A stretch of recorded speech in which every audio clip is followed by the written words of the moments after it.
भारत सरकार ने आने वाले जनगणना के साथ साथ जातीय जनगणना कराने का भी ऐलान किया है। इस बारे में और बात करते हैं। हमारे साथ हैं आजाद समाज पार्टी के राष्ट्रीय अध्यक्ष और नगीना से सांसद चंद्रशेखर आजाद। सरकार के इस फैसले पर आपकी पहली प्रतिक्रिया क्या है? देखिए, जब आपने इस फैसले का जिक्र किया है तो मैं बस इस बात को जानकारी के लिए बता देता हूं कि कभी भी भारतीय जनता पार्टी के मैनिफेस्टो में ये विषय नहीं था। हाँ, आरएसएस और बीजेपी ने हमेशा इसको देश को तोड़ने वाला विषय जरूर बताया है।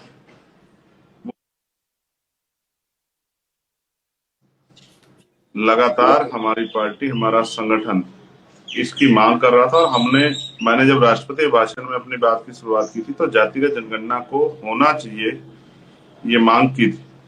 दिल्ली में जो एक बड़ा आंदोलन बुलाया, जो आप मीडिया के साथ ने कवरेज किया था इंदिरा गांधी स्टेडियम में, उसमें भी हमारी फर्स्ट प्रायोरिटी मांग यही थी, प्रथम मांग यही थी। और जब उत्तर प्रदेश में हम समीक्षा आंदोलन हमने शुरू किए, मीटिंग शुरू की है, उसमें भी हमारी फर्स्ट मांग यही कि जातीय जनगणना होनी चाहिए और उसके आर्थिक आंकड़े भी जारी होने चाहिए। तो मैं सरकार के किसी भी कदम को, क्योंकि घोषणा करना और उसको इम्प्लीमेंट करना, इन दोनों में फर्क है। तो जब ये हो जाएगी, क्योंकि जहां तक मुझे आइडिया है, अभी तो ये भी नहीं बताया गया कि उसमें क्या क्या टेबल होंगी, किन किन चीजों को उसमें रखा जाएगा, क्या उसमें आर्थिक आंकड़े आएंगे नहीं आएंगे, और ये किस किस जातियों की होगी, सभी जाति, सामान्य जाति की होगी, पिछड़े जातियों की होगी, या फिर जैसे 2011 में एक खेल हुआ था कि पहले कहा कि सेंसस करा रहे हैं, बाद में उसको जो है सोशियो इकोनॉमिक सर्वे का नाम देके और उसके आंकड़े भी जारी नहीं किए गए थे, जो यूपीए सरकार में होता है। क्या ऐसा होगा? तो अभी ये देखने का विषय है। अभी तो सिर्फ जो है घोषणा की गई। घोषणाएं तो बहुत सारी चीजों की हुई थी। घोषणा तो ये भी हुई थी कि देश जो है विकसित राष्ट्र बन जाएगा, देश जो है हमारी इकोनॉमी जो 5 ट्रिलियन हो जाएगी, बहुत सारी घोषणा होती है। लेकिन धरातल पर सच का तब पता लगेगा कि ऐसा भी हो सकता है, क्योंकि जब ये विषय भारतीय जनता पार्टी का था ही नहीं, तो इसको ये इसी तरह से भी देखा जा रहा है कहीं आने वाले चुनाव के मद्देनजर भी को जोड़कर भी, जैसे बिहार चुनाव के जोड़कर भी, तो ये घोषणा नहीं की गई। चंद्रशेखर भाई, जैसा इसलिए मेरा ये शक है, ये मेरी शंका है, मेरी नहीं, बहुत सारे लोगों की शंका है कि ये सिर्फ हो सकता है घोषणा हो, ये ना कराई जाए। और मैं चाहता हूं, मैं सरकार का बहुत बहुत धन्यवाद करूंगा अगर सरकार जिस दिन इसको करा देगी और इसके आंकड़े जारी कर देगी, क्योंकि ये बहुत जरूरी है। जैसे जातिवाद एक बीमारी है, तो जातीय जनगणना उसका एक संपूर्ण इलाज। जातीय जनगणना होगी तो जानकारी आएंगी तो शायद लोगों को पता लगेगा कि उनको उनकी संख्या क्या है, उनको मिला क्या है, किस पे पाल, प्रजापति, कश्यप, सैनी, मौर्य, शाक्य, बिंद्र, केवट, मल्ला, राजभर पे, जाट, गुजर, यादव, लोधी पे कितने ट्रैक्टर है, कितनी 4 पहियों गाड़ी है, कितनी 2 पहियों गाड़ी है। जैसे और जातियां शेड्यूल कास्ट की, चमार, जाटव, चमार, वाल्मीकि, पासी, धोबी, कोरी, खटीक, धानुक, इनको पता लगेगा कि इनके पास कितनी जो है जमीन है, रहने के योग्य, कृषि योग्य, खेती के योग्य और बिजनेस के योग्य, किस पे कितना व्यापार है, कितना धन संचय, सब कुछ सामने आएगा। सामान्य जातियों पे भी, ब्राह्मण, क्षत्रिय, वैश्यों पे किस तरह की स्थिति है, उनकी सोशियो इकोनॉमिक, ये सामने आएगा। इसलिए इसका होना बहुत जरूरी है। जैसा आपने कहा कि जैसे शुरू में लग रहा था कि सरकार जातीय जनगणना के फिलहाल पक्ष में नहीं है, फिर अचानक ऐसा क्या हुआ कि मन बदल गया, सरकार का ऐलान हो गया? आप ये समझिए भाई राजीव जी कि देश तो कुछ और मांग कर रहा था कि कैबिनेट की मीटिंग होगी और उसमें कोई बड़ा फैसला, क्योंकि पहलगांव के जो जख्म है वो सूखे नहीं है। अभी पहलगांव के जो जख्म है उसमें खून के आंसू देश रो रहा है।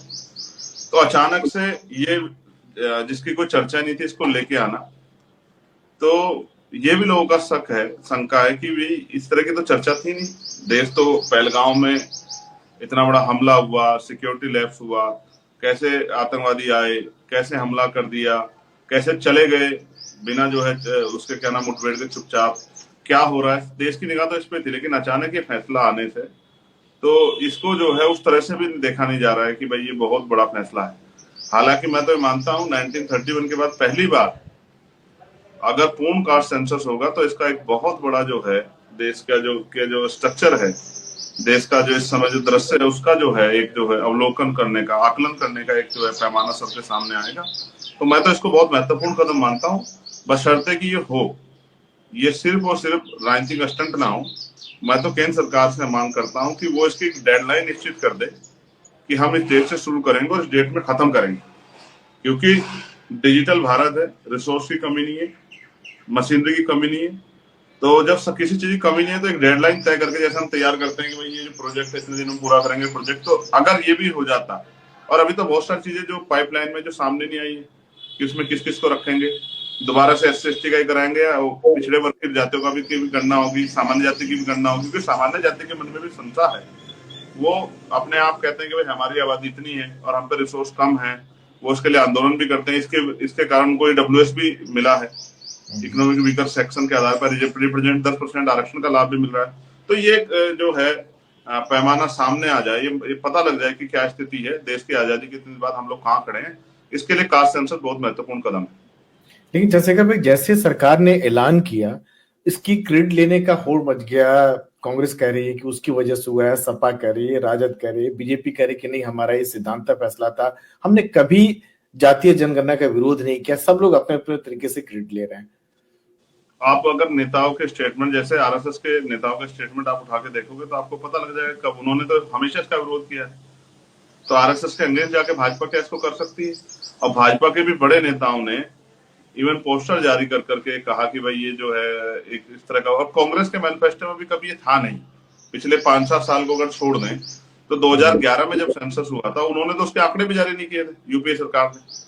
तो मैं फिर ये कहूंगा, मैं बिहार के नेताओं का तो धन्यवाद करूंगा, बिहार के नेताओं का और तमिलनाडु के नेताओं का मैं धन्यवाद करूंगा कि उनकी तो कोशिश थी, उन्होंने तो अपने यहाँ कोशिश की थी और उन्होंने उसके आंकड़े भी जारी किए थे। लेकिन और किसी को क्रेडिट या उससे अच्छा ये है कि अभी क्रेडिट से अच्छा है कि अगर इसको जोड़ लगा के या जो है इसमें भी कोई जो है प्रयास किया जाए कि ये हो जाए। ये सिर्फ एक चुनावी जो है एक घोषणा ना बन के रह जाए, इसके बारे में सब लोगों को सोचना चाहिए। तो मेरा तो पूरा फोकस बात पे है, सर कुछ नहीं कि भाई ये हो जाए। जबकि जैसा मैंने कहा कि राष्ट्रपति भाषण जो सेशन का फर्स्ट भाषण होता, मेरी पहली लाइन ये थी कि जातिगत जनगणना होनी चाहिए। तो हम तो कर्म में भरोसा रखते हैं और मेरा विश्वास है कि सरकार को कराएगी तो देश के बहुत बड़े एक तबके का भला होगा। इस साल जैसा आप खुद बता रहे हैं कि बिहार में चुनाव है, अगले साल यूपी में चुनाव है, तो कहीं ये चुनावी दांव तो नहीं है? आप भी कुछ इशारा करें अपनी बातचीत में। अब देखिए, मैं फिर आपसे कह रहा हूँ, जिस चीज का विरोध करते हैं अचानक उसका समर्थन करने लग जाए तो फिर इसको चुनावी दाव क्यों ना माना जाए। और ये चुनावी दाव भी हो, लेकिन हो तो मैं तो इसको तब सही मानूंगा जब ये बिहार चुनाव से पहले सरकार इसको करा दे। अगर नहीं कराती है तो फिर ये मानिए कि ये सिर्फ घोषणा ही। क्योंकि ये दोनों जो स्टेट है, बिहार और उत्तर प्रदेश की बात करें, यहाँ कास्ट जो है, जातीय समीकरण, जातीय दांव पेच बहुत मायने रखता है, बहुत बड़ा फैक्टर है चुनाव में। जस्ट मायने रखता है, जातीय जातीय जो समीकरण बहुत मायने रखता है, और जातीय अत्याचार भी बहुत मायने रखता है। जिस तरह से आपको तो याद है ना, बिहार में जिस तरह से बिहार में लक्ष्मणपुर बातें घटनाक्रम हुआ, 50 लोगों की जान ली गई। तो जातीय नरसंहार, जातीय अत्याचार भी इन दोनों प्रदेशों में बहुत बड़े पैमाने पर था। इसलिए जातिगत जनगणना यहाँ के लिए बहुत महत्वपूर्ण विषय है, जो सबको क्लियर हो जाए कि किसकी कितनी संख्या है, उसके पास रिसोर्स कितने। तो आपको क्या लगता है कि जातीय जनगणना से ही सामाजिक राजनीतिक स्तर पर जातियों को विकास का रास्ता भी निकलेगा? बिल्कुल निकलेगा। मैं इसका उदाहरण आपको बताता हूँ, 2 चीजें उदाहरण के तौर पे आपको देता हूँ। पहली बात तो जैसे हम बजट एलोकेटेड करते हैं, सोचिए हमने सामान्य जाति के लिए बजट की घोषणा की, उनके बच्चों को हम लोग जो है स्कॉलरशिप देंगे, जो गरीब बच्चे, और हमने आंकड़ा जुटाया कि उनकी संख्या 1000 है और हमने उनको बजट एलोकेटेड किया 1000 के हिसाब से। हमने आइडिया लगाया कि भाई पर बच्चे को 2 लाख रुपए की या 5 लाख रुपए की जरूरत पड़ेगी। तो हमने बजट एस्टिमेट बनाया कि भाई 1000 बच्चे और 5 लाख रुपए एक बच्चे के हिसाब से, तो इतना पैसा हमें जो है ये तैयार करना और ये हमें इस मद में देना है। लेकिन सोचिए उनकी संख्या ही 5000, तो पूरा स्ट्रक्चर बिगड़ गया ना।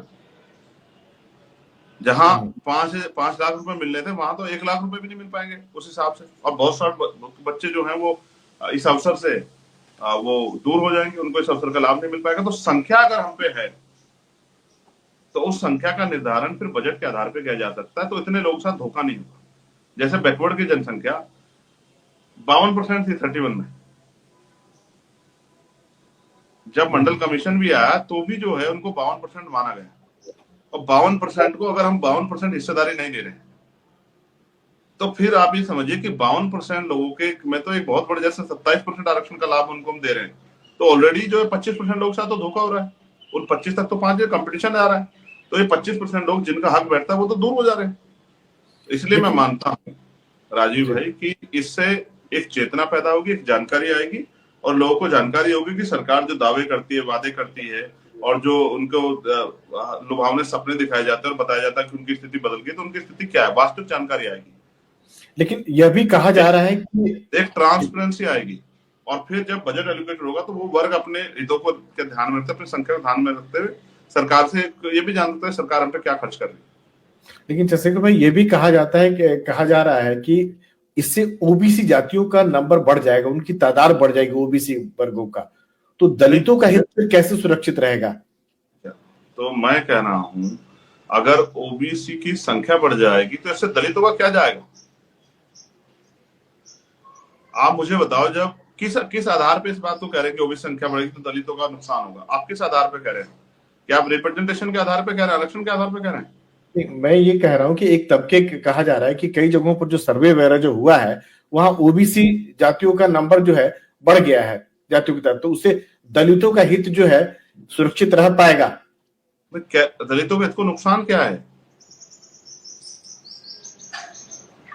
कोई लॉजिक ही नहीं है ये कि भाई अगर ओबीसी, जब यार वास्तविकता में जिनकी जितनी संख्या अगर उसका पता लग जाएगा, इससे दलितों का नुकसान क्या हो जाएगा? दलितों को अपनी जो संख्या उस आधार पर हिस्सेदारी मिलेगी, तो इससे उनका क्या नुकसान होगा? जब 10% आर्थिक आंकड़े कास्ट सेंसस जुटाए बगैर जो है ईडब्ल्यूएस दे दिया गया, तब तो दलितों के नुकसान की से चिंता की नहीं। भाई क्या इस देश में कास्ट सेंसस हुआ कि सवर्ण जाति की आबादी 10% है? किस आधार पे दिया गया ईडब्ल्यूएस? अगर इतनी चिंता थी सरकार को तो क्यों किया ईडब्ल्यूएस उन्होंने?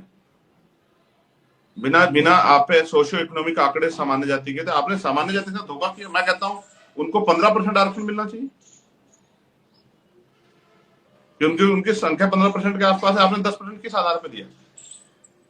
तो क्या जातीय जनगणना से जो अति पिछड़े हैं, महादलित हैं, उनका भी भला हो पाएगा सही मायनों में?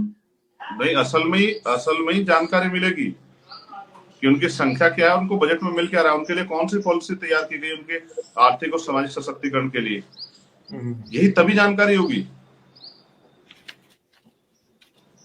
लेकिन एक यह भी है कि जो सुप्रीम कोर्ट का जो ऑलरेडी कह चुका है फैसला है कि सरकारी नौकरी या शिक्षण संस्थानों में आरक्षण का दायरा 50% से ज्यादा नहीं होगा, और इसमें अगर बढ़ता है ओबीसी का अगर संख्या अगर बढ़ता है तो क्या लगता है वो कैप भी हटनी चाहिए फिर तब? नहीं तो आप मुझे बताओ, फिर ये 10% आरक्षण देते सुप्रीम कोर्ट के जजों ने फैसला दिया, क्यों नहीं सोचा? Already 22.5% schedule caste schedule tribe को है, 27% जो है वो पिछड़ी जातियों को है, तो 49.5% हो गया, 50% हो गया। तो ऑलरेडी 10% कहां से दिया गया है? क्या ये शेड्यूल कास्ट बैकवर्ड के लोगों का हिस्सा काट के दिया जा रहा है या अलग दिया जा रहा है? जब दिया गया कैप ऑलरेडी खत्म कर दिया सुप्रीम कोर्ट ने। सुप्रीम कोर्ट के, मेरे याद है वो जो बैच थी, कॉन्स्टिट्यूशनल बैच, जिसने ऑर्डर किया था कि भाई ये होना चाहिए, डब्ल्यूएस रहना चाहिए, तो जब आपने जो है ये किया था, तो आप किस आधार पर सुप्रीम कोर्ट जो है इसको कैपिंग करने की और उसको आगे बढ़ाने की, उसको रोकने की बात करेंगे? और ये 2% ही तो है सरकारी नौकरियां, ये भी तो बताना चाहिए देश को, सुप्रीम कोर्ट को, कि ये नौकरियां 2% ही तो जिनमें सरकारी हैं। इनमें भी जो है इतना जो है संविदा, ठेकेदारी, लेटरल एंट्री करके वैसे ही जो है दलित पिछड़ों का गला तो काट दिया सरकार ने। इसको कैसे छिपाएंगे? आज एक विभाग में, रेलवे में लाखों नौकरियां उसमें संविदा पे और ठेकेदारी पे, उनमें आरक्षण का लाभ कहां मिल रहा है? तो आप ये समझो, पहले से ही सरकार जो है चारों तरफ से हमारा गला काट रही है, तो सरकार को हमारी चिंता है कहां? लेकिन जो 50% वाली कैप की बात है, क्या लगता है कि नंबर बढ़ेगा तो हटनी चाहिए उसे? नहीं, वो तो हटी गई ना भाई। इतना तो आप मुझे बता दो राजीव जी, जब 10% ईडब्ल्यूएस दिया गया तो वो हटी है, बची है? हाँ, उस पॉइंट है ना। हाँ, वो तो ऑलरेडी हट गई है ना, और उसको कैप को होना ही चाहिए। देखिए सरकारी सिस्टम, ये समझिए जो आज के हालात है, जिस थाने में शेड्यूल कास्ट शेड्यूल ट्राइब का व्यक्ति नहीं है, उस थाने से शेड्यूल कास्ट शेड्यूल ट्राइब के व्यक्ति को या पिछड़े वर्ग का व्यक्ति नहीं तो पिछड़े वर्ग के व्यक्ति को न्याय मिलेगा, इसकी उम्मीद करना छोड़ दीजिए जिस तरह की स्थिति आज है। क्योंकि सरकार जिनकी होती है वो उनको बड़े पैमाने पर अधिकारी सरकार के हिसाब से काम करते हैं, तो सरकार अगर कहेगी कि इनको न्याय नहीं देना तो वो न्याय ऑलरेडी नहीं देंगे। ऐसी स्थिति में अगर ये रिप्रेजेंटेशन और ये डाइवर्सिटी भी नहीं बचेगी तो मैं तो नहीं मानता। नहीं, मैं कह रहा हूं अगर पार्लियामेंट में हम नहीं होते तो कौन शेड्यूल कास्ट शेड्यूल ट्राइब के विषयों के उठा रहा है, पिछड़े वर्ग के विषय कौन उठा रहा है, मुस्लिम विषय कौन उठा रहा है, आप बताओ। वक्त पे कौन विरोध कर रहा था हमारे अलावा? जब ये जो है इंट्रोड्यूस हुआ था हम ही थे ना। और SC/ST पे जो अत्याचार है उसके लिए हम ही तो बोलते हैं अकेले आदमी, और कौन बोलता है पार्लियामेंट में? आप बता दो एक व्यक्ति का नाम जो बोलता हो। एक तबका यह भी कह रहा है कि जातिगत जनगणना से देश बढ़ जाएगा, जो हमारी सामाजिक संरचना पे है, बहुत सारी चीजें लोग तो ये तबका कौन है, जरा फिर इसको पूरा क्लेरिफाई करके बता दो। नहीं, एक आवाज उठ रही है, कुछ लोग कह रहे हैं कि इससे देश बचेगा, जातिगत जनगणना होगा तो। और इसमें एक भी दलित, पिछड़ा, मुसलमान नहीं होगा, आदिवासी नहीं होगा, शर्त लगा लो आप मुझसे। ये वो लोग हैं, इनके टाइटल चेक कर लो, जिनकी संख्या तो 10% है और जो लाभ 50% का ले रहे हैं। उनको ये डर हो रहा है कि अगर पोल खुल जाएगी, ये जानकारी आ जाएगी कि मीडिया में कितने schedule caste schedule tribe backward के लोग हैं, जुडिशरी में कितने schedule caste schedule tribe backward के लोग हैं, और एडमिनिस्ट्रेशन में कितने schedule caste schedule tribe backward के लोग हैं। उनको एक खतरा है कि जब ये जानकारी आ जाएगी, बिजनेसमैन कितने schedule caste schedule tribe backward के लोग हैं, जब ये जानकारी आ जाएगी तो उनके ऊपर ये दबाव बनेगा कि भाई आप हमारे हिस्से को खा रहे हैं। क्योंकि बहुत लंबे समय से एक जो है ये जो है एक छूट बना के ये परोसा गया है कि शेड्यूल कास्ट का अधिकार शेड्यूल कास्ट के एक जाति के लोग खा रहे हैं, बैकवर्ड का अधिकार बैकवर्ड कुछ जातियों के लोग खा रहे हैं।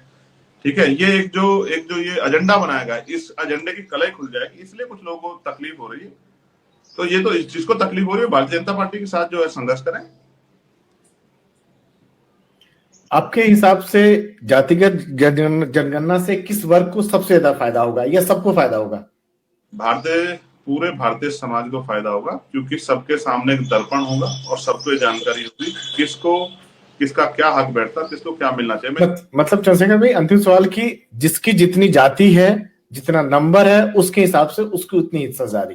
सामाजिक न्याय करने वाली भारतीय जनता पार्टी, सामाजिक न्याय कैसे होगा जब आप पे आंकड़े नहीं होंगे?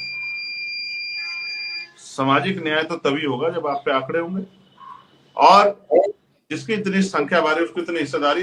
ये आज का काम थोड़ा ये आंदोलन, ये तो वर्षों की मेहनत है, जिसके लिए आगे आज बीजेपी को मजबूर होना पड़ा है, घुटने टेकने पड़े। ये वर्षों की मेहनत है माननीय काशीराम साहब की, ये वर्षों की मेहनत है उस समय के समकालिक नेताओं की, जिन्होंने संघर्ष किया। होना चाहिए, और उनके आंदोलन को आगे बढ़ाने वाले हम सब लोग, चाहे सदन में थे या सदन से बाहर, लगातार ये मांग कर रहे थे कि जातीय जनगणना होनी चाहिए, जिसकी इतनी संख्या बारे उसकी इतनी हिस्सेदारी उसको मिलनी चाहिए।